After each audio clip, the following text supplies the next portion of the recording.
The Trump administration warning 29 sanctuary cities and states to comply with federal immigration laws by December the 8th or risk losing some federal money.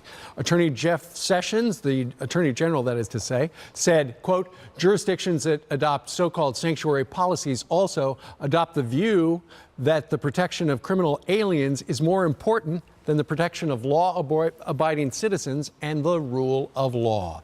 Joining us right now to discuss is the Director of Research for the Center for Immigration Studies, Stephen Camarota, joins us from our nation's capital. Stephen, good morning.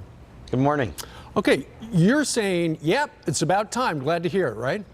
Absolutely. Look, remind your listeners what's happening here. Someone beats their wife. They arrested for drunk driving. They're in a jail.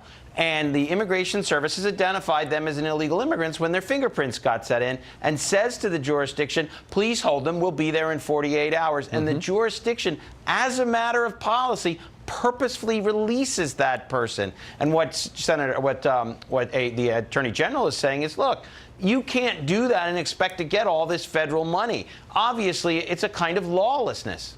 And so ultimately, where did this start initially, where it's been big in New York and Los Angeles for quite a while, and it has spread, where people in these various jurisdictions, they go, okay, that's the rule of law. We don't like it, and so we're not going to follow it.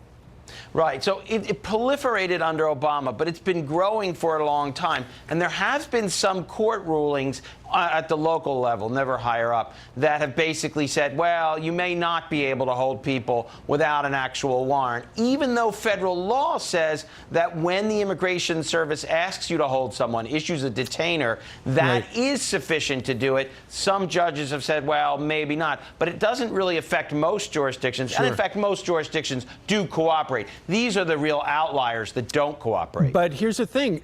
They understand that if they want the money, they got to follow the rules. And now they're fighting back. They're saying, look, we're not following the rules, but we still want the money.